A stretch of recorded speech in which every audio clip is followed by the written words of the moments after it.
सबको नमस्कार, जय श्री राम, आदाब, सत श्री अकाल। कैसे हैं? मैं doctor Ajay Kumar Sharma, professor in geography, SPC government college में आप सब लोगों का इस्तकबाल करता हूं, स्वागत करता हूं, अभिनंदन करता हूं एक नए सेशन में। ये सेशन कई सीरीज में चलेगा क्योंकि ऑनर्स और पीजी में एक बहुत बड़ा टॉपिक है। वो टॉपिक है changing nature of international and national terrorism, यानी कि अंतर्राष्ट्रीय और राष्ट्रीय आतंकवाद की प्रकृति, यानी कि इसका अर्थ क्या है, ये कैसे फैलता है, इसके उद्देश्य क्या होते हैं और कौन कौन से लोग इसमें इन्वॉल्व होते हैं और किन उद्देश्यों के तहत, और इसका प्रभाव हमारी सोसाइटी पर, देशों पर क्या पड़ता है। राष्ट्रीय स्तर पर जब आतंकवाद होता है तो वो राष्ट्रीय स्तर या अंदर या राज्यों के अंदर होता है, और जब ये राष्ट्र की बाउंड्रीज को निकलकर बाहर कई राज्यों या राष्ट्रों में फैल जाता है तो वो अंतर्राष्ट्रीय आतंकवाद कहलाता है। अब आतंकवाद को परिभाषित करना बड़ी टेढ़ी खीर। यूएस आर्मी ने और यूएन ने इसको कई बार परिभाषित करने का प्रयास किया, लेकिन इसका नेचर हमेशा बदलता रहता है, और नेचर हमेशा बदलते रहने के कारण से एक परिभाषा होना बहुत मुश्किल है। यूएस आर्मी डिपार्टमेंट्स के एक्सपर्ट ने उन आतंकवाद की जो डेफिनेशंस दी है 2005 तक लगभग 100 डेफिनेशन दी है। जी हाँ, 100 डेफिनेशंस, और अभी 2020 तक आते आते ये और भी ज्यादा बढ़ गई है। लेकिन सामान्य अर्थों में हम देखें तो आतंकवाद होता क्या है? ये एक प्रकार का आपराधिक कृत्य है, गैर कानूनी कृत्य है, जिसमें राजनीतिक आर्थिक उद्देश्यों की पूर्ति के लिए आम जन धन को, मासूम लोगों को भारी हानि पहुंचनी पड़ती है। और आम जन धन जिनका कोई भी इस आतंकवाद का से रिलेशन नहीं होता है, संबंध नहीं होता है, उनको बहुत क्षति पहुंचती है। अब इनके उद्देश्य और नेचर या एम्स या ऑब्जेक्टिव्स ऐसे होते हैं जिसमें ये आम जन और लोगों की परवाह नहीं करते हैं। ये सिर्फ हाइलाइट्स में आना चाहते हैं, ऐसे प्रोपेगेंडास करना चाहते हैं या करते हैं जिनसे एकदम ये पूरी दुनिया में छा जाएं और कुछ समय बाद ट्वीट करके बोलें कि हाँ, ये घटना हमने की है, फला ऑर्गेनाइजेशन की हुई ये घटना है। तो आतंकवाद को परिभाषित करने के लिए एक प्रयास 2006 में गॉडविन ने किया था। गॉडविन की एक अच्छी डेफिनेशन मानी जाती है आतंकवाद के ऊपर। क्या कहते हैं वो? A form of political and social violence, political and social violence, राजनीतिक और सामाजिक हिंसा। और क्या कहते हैं? that aims to achieve its objective through creating a climate of fear. Climate of fear, डर, भय का माहौल बना देना सोसाइटी में, देश में, अपने उद्देश्यों की प्राप्ति के लिए। अब वो उद्देश्य कैसे भी हो, क्योंकि इस प्रकार की जो घटना करने वाले होते हैं वो सामान्यतः अराजकता में विश्वास रखते हैं, एनार्की में विश्वास रखते हैं, जो सोसाइटी को और राष्ट्र को तोड़ने के पीछे इनका प्रमुख उद्देश्य होता है। और इनके माई बाप देश के अंदर भी होते हैं और देश के बाहर भी होते हैं, क्योंकि कोई भी ऑर्गेनाइजेशन जो है वो पैसे के बिना या इकोनॉमिक हेल्प के बिना नहीं चलता है। और इसमें कई प्रकार के बड़े एनजीओज भी शामिल होते हैं जो शो तो ऐसे करते हैं कि वो शांति के लिए, मानवतावादी दृष्टिकोण अपनाते हुए लोगों की सहायता के लिए बने हैं, लेकिन उद्देश्य उनके पीछे कुछ और होते हैं। तो एक प्रकार का क्लाइमेट ऑफ फियर लोगों में पैदा करने चाहते हैं या करते हैं। एप्रीहेंशन एंड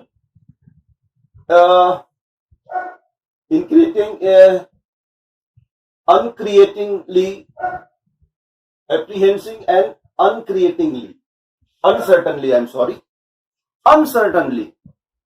अनिश्चित समय पर आप मॉल में घूम रहे हैं, आप बाजार में घूम रहे हैं, आप रेलवे स्टेशन पे हैं, आप एयरपोर्ट पर हैं, और अचानक एकदम कोई हिंसक घटना घट जाए, कोई बम फूट जाए, कोई सरफरा आके फायरिंग कर दे अंधाधुंध और उसमें आम जनधन को बहुत नुकसान पहुंचाना पड़े। तो इस प्रकार के जो घटनाएं होती हैं, पॉलिटिकल और सोशल वायलेंस, इन्हें आतंकवाद की श्रेणी में रखा जाता है। फिर दूसरा कि हिस्टोरिकल पहलू पर हम जाएं कि इसकी हिस्ट्री कहां है, ये टेरर शब्द आया कहां से है। इसके पीछे भी थोड़ी कंट्रोवर्सी है। वो कंट्रोवर्सी इस रूप में है कि जो फ्रेंच रेवोल्यूशन हुआ था उसमें ये टेररिज्म शब्द को हिस्टोरिकली यूज किया गया था स्टेट के लिए। 1790 से लेकर 93 या 95 तक जो फ्रांसीसी क्रांति हुई थी, और उसमें उस क्रांति में जो सोशल ग्रुप्स या जिसे हम टेररिस्ट कहा गया था वहां की गवर्नमेंट के द्वारा, जिसे ला टेररिज्म या द टेररिज्म भी कहा जाता है, जो कि describe state violence against citizen during the French revolution and reign of terror.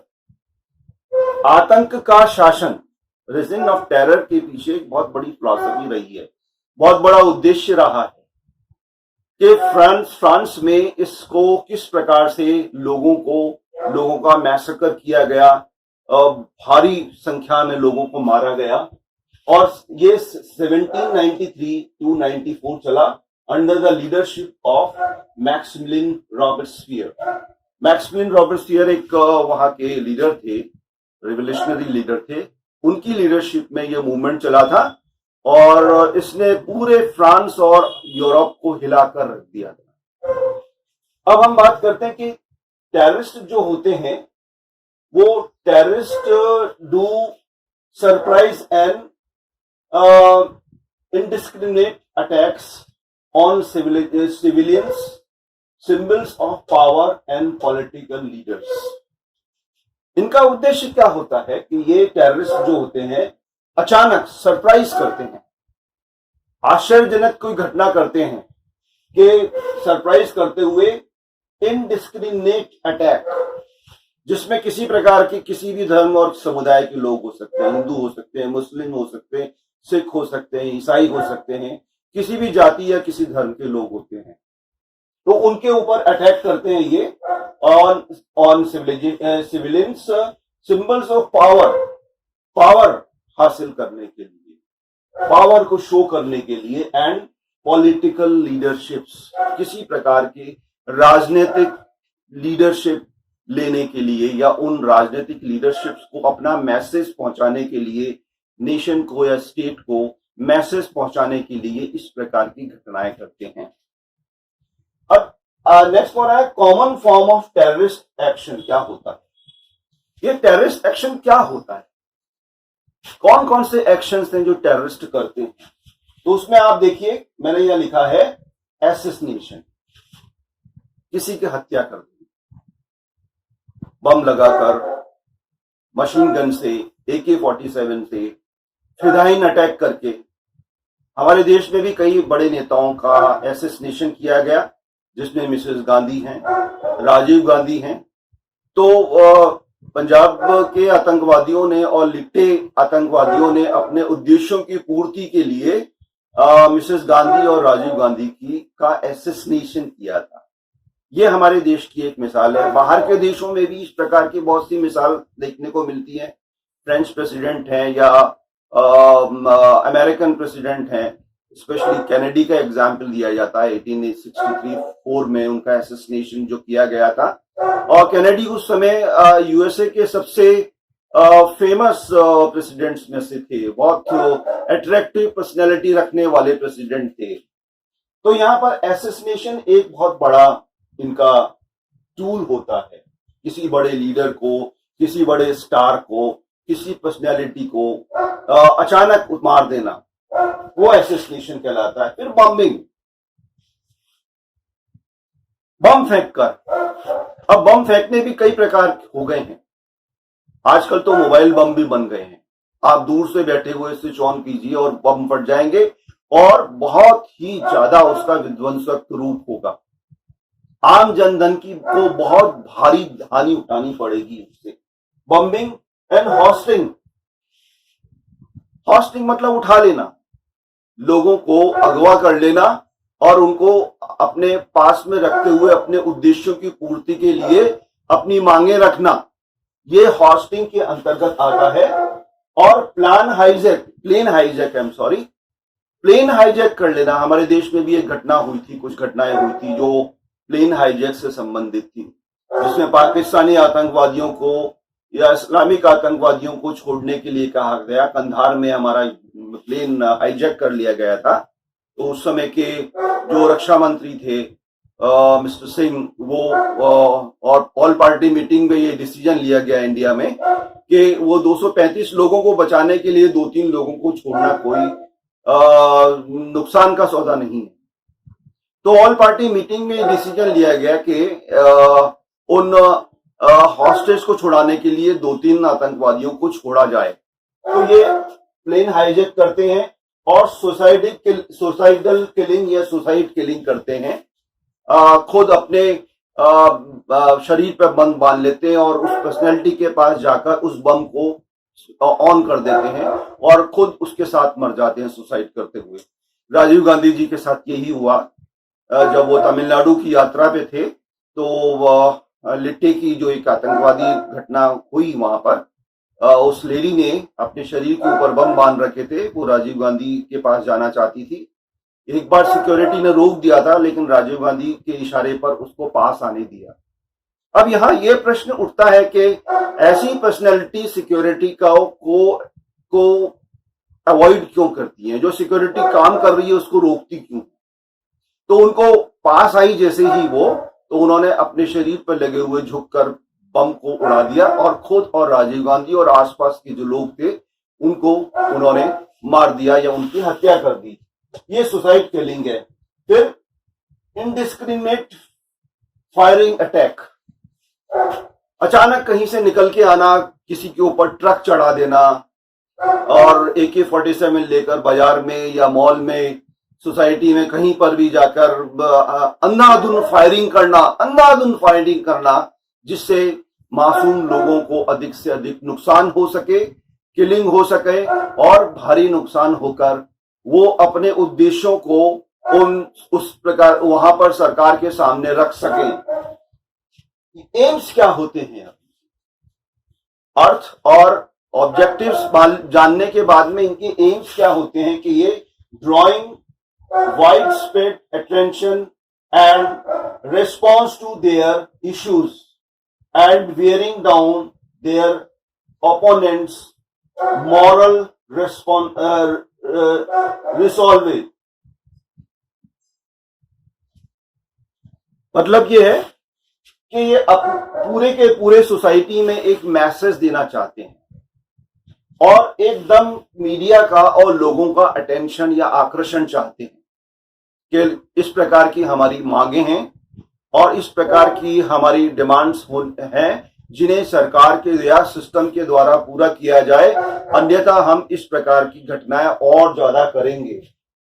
तो ये रिस्पॉन्सिबल और wearing down their opponents moral resolve, मतलब मॉरली या नैतिक रूप से सोसाइटी में एक प्रकार का फियर क्रिएट कर देना, इस प्रकार का ऐसा एनवायरनमेंट बना देना कि लोग डर के रहें। और अगर हम अपने देश की बात करें तो ये देखिए कि 1990 तक हमारा देश या हमारे देश की सरकारें निरंतर UN में और अंतर्राष्ट्रीय स्तर पर पाकिस्तान और चाइना के द्वारा जो ईस्ट और वेस्ट हमारी जो बाउंड्रीज हैं उनके ऊपर आतंक की घटनाएं की जा रही थी, उनके ऊपर बहुत स्ट्रांगली हमारे लीडर बोलते रहे, लेकिन उस पर ध्यान नहीं दिया गया।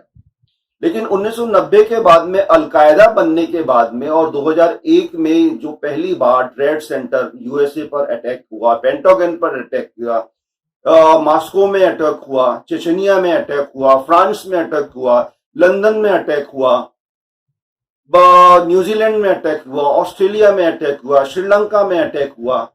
तो कहने का मतलब है ग्लोबल फॉर्म टेररिज्म की उभर के आई और वो भी एक धर्म विशेष से इस्लाम धर्म के नाम पर की जा रही।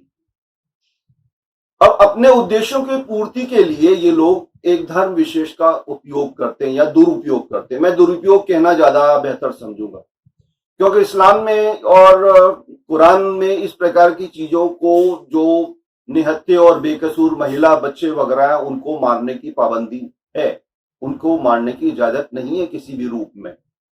लेकिन अपने उद्देश्यों की पूर्ति के लिए अपने मजहब को भी ढाल बना के इस्तेमाल करते हैं और उसको बदनाम करने का प्रयास करते हैं, जो कि किसी भी सोसाइटी या मजहब के लिए बहुत ही दुखद पहलू है।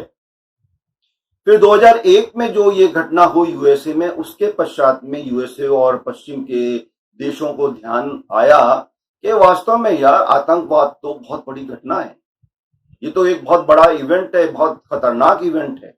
इसके ऊपर तो अब जीरो टॉलरेंस की आवश्यकता है, वॉर ऑन टेरर की आवश्यकता है। क्योंकि उन आतंकवादियों ने जाके चौधरी की मूंछ मरोड़ दी थी ना यूएसए की, तो चौधरी की मूंछ मरोड़ दी तो चौधरी एकदम जग गया, क्या हाल है मेरी मूंछ मरोड़ी, अब मैं तुमको बताता हूं। फिर अफगानिस्तान हो, ईरान हो, पाकिस्तान हो, इराक हो, पैलेस्टीन के रीजन्स हो, वहां पर उन्होंने एक घोषणा की उसी समय 2001 के बाद में, वॉर ऑन टेरर की।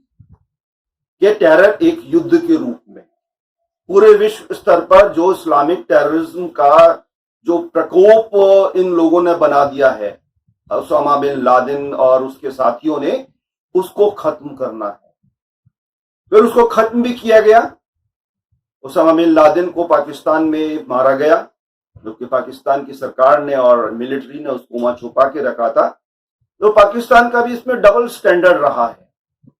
उसने आप देखिए कि कोई भी आतंकवादी घटना विश्व में होती है, कहीं ना कहीं उसके लिंक पाकिस्तान से जुड़ते हैं या पाकिस्तानी लोग उसमें इन्वॉल्व पाए जाते हैं, क्योंकि उनकी एक स्टेट पॉलिसी बन गई है। कश्मीर के ऊपर हम देख सकते हैं उन्होंने हमें 1980 के बाद में किस प्रकार से आतंकवाद में हमें एक घेर के रख दिया था। और सिर्फ कश्मीर ही नहीं, बॉम्बे में जो अटैक हुए, भोपाल में जो अटैक हुए, हैदराबाद में अटैक हुए, दिल्ली में अटैक हुए, जम्मू कश्मीर के कई इलाकों में जो अटैक हो रहे थे, असम में जो अटैक्स हुए, बंगाल में जो अटैक्स हुए, वो निरंतर बढ़ते हुए आतंक को परिभाषित करते हैं या इंगित करते हैं। अब इनको कभी रोका नहीं जा सकता, इनको चेक जरूर किया जा सकता है। इनको हमारे जो मॉडर्न कम्युनिकेशंस है उनसे रोका जाना या चेक किया जाना तो संभव है किसी हद तक, लेकिन पूरी तरह से रोका नहीं जा सकता, क्योंकि आतंकवाद एक विचारधारा बन गई है और विचारधारा मनुष्य के मस्तिष्क से कभी खत्म नहीं होती, ये किसी ना किसी रूप में चलती रहती है।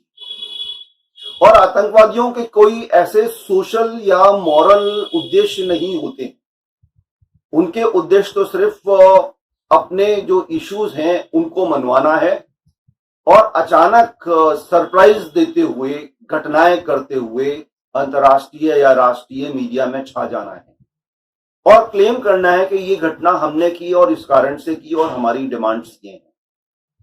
तो अगर हम देखें कि अगर कोई भी विश्व का ऐसा भाग नहीं बचा है जहां पर आतंकवादी घटनाएं नहीं हुई है, किसी ना किसी रूप में, बड़े और छोटे रूप में, अंतर्राष्ट्रीय स्तर पर ये आतंकवादी घटनाएं हमेशा होती रही हैं और हो रही हैं। वार ऑन टेरर डिक्लेयर एक पॉलिसी, फॉरेन पॉलिसी घोषित होने के बाद में इस्लामिक आतंकवादियों के ऊपर काफी लगाम लगाई गई, लगाम लगी है। भारत में भी बहुत स्ट्रिक्टली इसको फॉलो किया है और पाकिस्तान से हमने जो संबंध जो कट किए हैं, काटे हैं, वो इसी स्तर पर काटे हैं कि पहले आप अपने स्टेट स्पॉन्सर्ड टेररिज्म को बंद कीजिए, उसके बाद आपसे बात की जाएगी।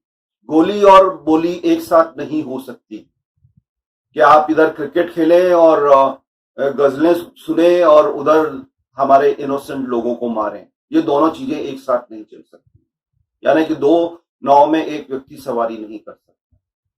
पहले आप ये प्रूव करें कि आपने स्टेट स्पॉन्सर्ड आतंकवाद को रोक दिया है, हम देखेंगे और उसके बाद में आपसे सारे संबंध स्थापित करेंगे।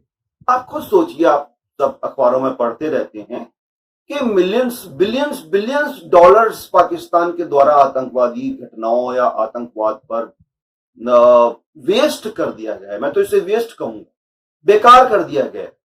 ये अरबों खरबों डॉलर्स वो अपने देश के विकास में लगाते तो आज पाकिस्तान की स्थिति अलग होती। आज उसको हर देश के में जाकर कटोरा लेकर आर्थिक सहायता नहीं मांगनी पड़ती। कभी वो अरब जाते हैं, कभी वो चीन जाते हैं, कभी वो अमेरिका जाते हैं और वो लोग दुत्कार के वहां से उनको निकाल देते हैं कि पहले आप अपने स्टेट में, जो जिसे आप नॉन स्टेट प्लेयर्स बोलते हैं, वो नॉन स्टेट प्लेयर्स नहीं है, वो आतंकवादी आपके द्वारा पाले गए हैं। आपकी आर्मी उन्हें ट्रेंड करती है, आईएसआई उनको ट्रेंड करती है और भारत, अफगानिस्तान और विश्व के अन्य क्षेत्रों में उनको भेजकर इस प्रकार की आतंकी घटनाओं को अंजाम दिया जाता है, जो मानवता के लिए एक कलंक है, मानवता पर एक धब्बा है। तो आज के लेक्चर में आपको मैंने आतंकवाद की मीनिंग, अर्थ, इसके उद्देश्य और एम्स और मीन्स फैलाने के क्या क्या हैं, क्या क्या करते हैं। ये असैसिनेशन करते हैं, ये बॉम्बिंग करते हैं, ये हॉस्टेज बना लेते हैं, ये प्लेन्स हाईजैकिंग कर लेते हैं, ये ट्रेन हाईजैक कर लेते हैं और किसी भी रूप में लोगों को मारने में, उनको नुकसान पहुंचाने में, खुद मरने और खुद लोगों को मारने में इनको कोई भी एजिटेशन नहीं होता। अब यहां पर एक छोटा सा पॉइंट ह्यूमन साइकोलॉजी का जोड़ा हुआ कि कैसे एक सामान्य आदमी, क्योंकि आतंकवादी या डाकू या क्रिमिनल्स मां के पेट से तो पैदा होते नहीं, सोसाइटी में रहकर, सोसाइटी में जिस एनवायरनमेंट में रह रहे हैं और जिस एनवायरनमेंट में उनको ट्रेनिंग दी जा रही है, जिस प्रकार से उनका ब्रेन वॉश किया जा रहा है, जिस प्रकार से ये कहा जा रहा है कि एक ही चीज है, एक ही अल्लाह है, एक ही मजहब है और इसको पूरी दुनिया में पहुंचाना है और अगर आप इस कॉज के लिए मरेंगे तो आप जन्नत में जाएंगे, वहां पर आपको 72 हूरें मिलेंगी, अल्लाह आपसे बात करेंगे, फरिश्ते आपके चारों ओर सेवा में खड़े होंगे और आपको बहुत अच्छे बॉयफ्रेंड्स भी मिलेंगे। ये बात लिखी है लेकिन लोग बताते नहीं है। सुंदर सुंदर बॉयफ्रेंड्स मिलेंगे। तो ये इस प्रकार की जो एक सोच लोगों के दिमाग में डाल दी जाती है, खासकर बचपन से। छोटे बच्चों को ब्रेन वॉश करना बहुत आसान है। मदरसाई जो कल्चर है, जो कि मैं सोचता हूं बैन होनी चाहिए हर जगह पूरी दुनिया में, क्योंकि जितने भी आप देखें मदरसे से निकलने वाले हैं वही अधिकांशतः टेररिस्ट बनते हैं। उनके पीछे बैकग्राउंड वही मौलवी और मदरसे का होता है। जाकिर नायक हमारा एक पढ़ा लिखा डॉक्टर है देश का, वो एक बहुत बड़ा एग्जाम्पल है, जो इस प्रकार के प्रवचन देता था कि लोग आतंकवादी बनने में उनको या रेडिकल सोच विकसित करने में उसके भाषण बहुत ही हेल्पफुल होते थे, बहुत ही सहायक होते थे। भारत की सरकार ने उस पर बैन किया। अभी वो मलेशिया में राजनीतिक शरण लिए हुए है और वहां पर भी वो कई प्रकार के ऐसे उल जलूल स्टेटमेंट्स देता रहता है। तो मैं सोचता हूं कि पढ़े लिखे लोग जो हैं, जो डॉक्टर्स हैं, इंजीनियर्स हैं, साइंटिस्ट हैं, उनका इन गैर मानवीय उद्देश्यों से जुड़ना बहुत दुखद है। फिर पढ़े लिखे और अंगूठा छाप गंवार में क्या अंतर है? अगर पढ़े लिखे लोग भी इस प्रकार की अमानवीय घटनाओं में इन्वॉल्व होंगे, शामिल होंगे, तो फिर तो पूरे विश्व की मानवता संकट में आ जाएगी। और होता क्या है कि अगर एक कम्युनिटी को आप टारगेट करके चलते हैं या एक कम्युनिटी दूसरी कम्युनिटी को टारगेट करके चलती है, तो दूसरी कम्युनिटी के द्वारा भी रिएक्शंस होते हैं। दूसरी कम्युनिटी वाले कोई हाथों में चूड़ियां थोड़ी पहन के बैठे हैं कि वो किसी प्रकार का रेस्पॉन्स नहीं देंगे। वो राजनीतिक, आर्थिक और सामाजिक या किसी और प्रकार के रूप में रेस्पॉन्स देंगे और देते हैं और दे रहे हैं। जब भी आप किसी कम्युनिटी को दबाकर रखेंगे तो वहां से रिस्पॉन्स आएगा। तो इस्लामिक आतंकवाद के खिलाफ भी पूरी दुनिया से बहुत स्ट्रॉन्ग रिस्पॉन्स आया है। जीरो टॉलरेंस की पॉलिसी इस समय विश्व के देशों की सरकारें लेकर चल रही हैं। उसमें भारत की भी यही है पॉलिसी है जीरो टॉलरेंस पॉलिसी कि किसी भी रूप में किसी भी क्षेत्र में अगर कोई आतंकवादी घटना होती है तो उसको बहुत ही कड़े अंदाज में या कड़े स्तर पर उसको दबाया जाएगा, किलिंग की जाएगी, मारा जाएगा। और हो रहा है। आप देखिए पिछले 4-5 सालों में कश्मीर में जो पाकिस्तानी और अफगानी टेररिस्ट काम कर रहे हैं उनको हमारी मिलिट्री ने चुन चुन के मारा है। उनके जो टॉप लीडर्स हैं, कमांडर्स हैं, उनको चुन चुन के मारा है। और अब तो हमारी फॉरेन पॉलिसी में और हमारी जो मिलिट्री जो पॉलिसी है उसमें भी चेंज हुआ है कि हम अब अपने देश में ही नहीं, हम आपके देश में आके भी अटैक करेंगे, उन आतंकवादियों को मारेंगे। बालाकोट को एग्जाम्पल है, म्यांमार में भी हमने यही किया, पाकिस्तान में कई बार ये करते रहते हैं छोटे मोटे ऑपरेशंस। तो आपको स्ट्रांग होना पड़ेगा, जो आपके पास पावर है आपको मसल्स दिखानी पड़ेंगी, आपको अपनी पावर शो करनी पड़ेगी, तब आप इतने बड़े विभत्स और राक्षसी प्रवृत्ति के लोगों को कंट्रोल करने में, नियंत्रित करने में कामयाब होंगे। अन्यथा ये इस प्रकार की घटनाएं करते रहेंगे और ये बढ़ती रहेंगी। तो पूरा विश्व इस समय एक मत है कि इस अंतर्राष्ट्रीय आतंकवाद को, ग्लोबल टेररिज्म को रोकना है, और रोकना ही नहीं बल्कि खत्म करना है। तो आज हमने इस इंट्रोडक्टरी फॉर्म में आतंकवाद के ऊपर बात की, चर्चा की। इसका second part, third part, fourth part, ये कई पार्ट में चलेगा, वो आने वाले लेक्चर्स में होगा। Thank you very much.